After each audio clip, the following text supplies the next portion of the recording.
નમસ્કાર દર્શક મિત્રો, @ગુજરાતમાં આપનું સ્વાગત છે। અમદાવાદ જિલ્લાના વિરમગામમાં વારંવાર ગટર ઉભરાઈ જવાની સમસ્યાથી લોકો ત્રાહિમામ પોકારી રહ્યા છે। ઘરમાં ગંદા પાણી આવી જતા લોકોને ભારે હાલાકી વેઠવી પડી રહી છે। ત્યારે વિરમગામના ધારાસભ્ય હાર્દિક પટેલે આ મામલે મુખ્યમંત્રી ભૂપેન્દ્ર પટેલને પત્ર લખીને ચિંતા આક્રોશ સાથે સમસ્યાના નિરાકરણ માટે વિનંતી કરી છે। લોકોની સમસ્યાનો જલ્દી ઉકેલ નહીં આવે તો હાર્દિક પટેલે આંદોલન કરવાની ચીમકી પણ ઉચ્ચારી છે। વિરમગામના મુખ્ય બજારથી લઈને રહેણાંક વિસ્તારો સુધી ગંદકી અને ખાડાઓનું સામ્રાજ્ય છે।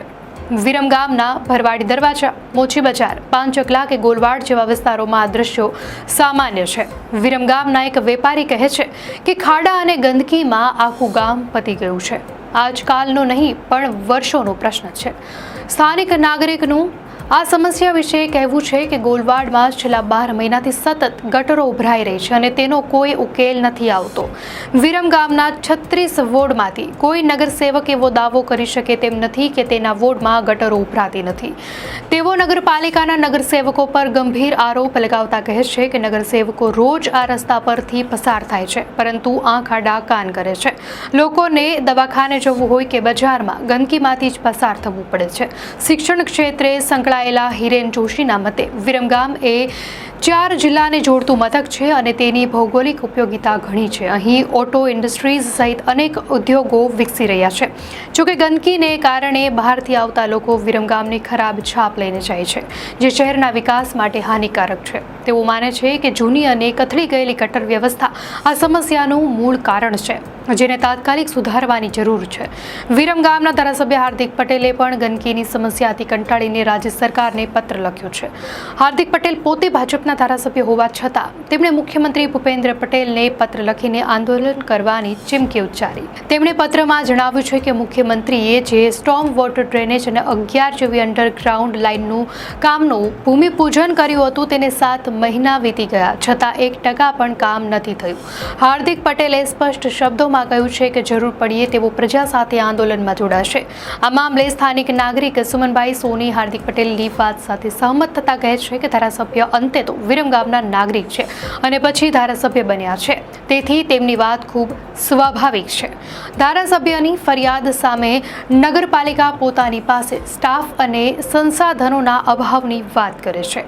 વિરમગામ નગરપાલિકાના વેરા વસૂલાત વિભાગના ચેરમેન અજયકુમાર ગોલવાડી કહે છે કે ગંદકીનો પ્રશ્ન પૂરતા સ્ટાફના અભાવે છે।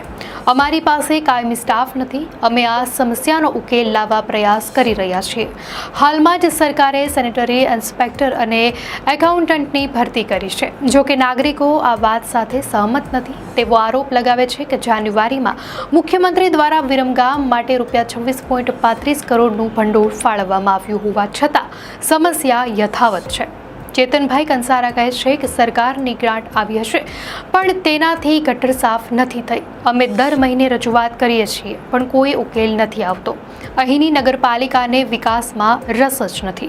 હાર્દિક પટેલે ગત વર્ષે સોશિયલ મીડિયા પર પોસ્ટ કરીને જણાવ્યું હતું કે વિરમગામ માંડલ નળકાંઠા વિસ્તારમાં ₹1000 કરોડથી વધુના કામો મંજૂર થયા છે અને તેમાંથી ₹150 કરોડના કામો પ્રગતિ કરે છે। આમાં માર્ગ, મકાન, શહેરી વિકાસ અને પાણી પુરવઠાના કામો શામેલ હતા। આટલા મોટા ભંડોળ છતાં શહેરમાં ગંદકી કેમ છે તે એક મોટો પ્રશ્ન છે।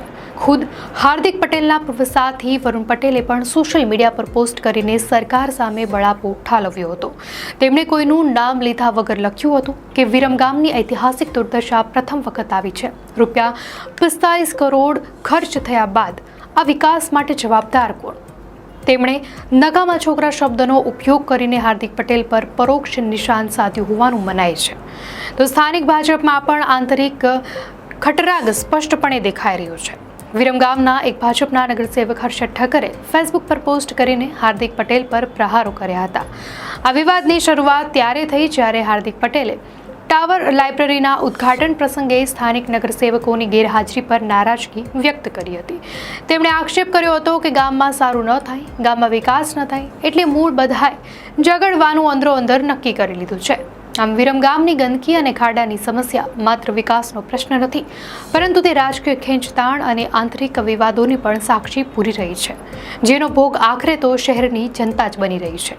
આ તમામ વિગતો દર્શાવે છે કે વિરમગામની સમસ્યા ફક્ત ગંદકી કે ખાડાની નથી, પરંતુ તે ભંડોળ, રાજકીય ઇરાદા અને વહીવટી તંત્રની ક્ષમતા સાથે ગાઢ રીતે જોડાયેલી છે. તો દર્શક મિત્રો, આ સમસ્યાનો કાયમી ઉકેલ ક્યારે આવશે તે જોવું રહ્યું.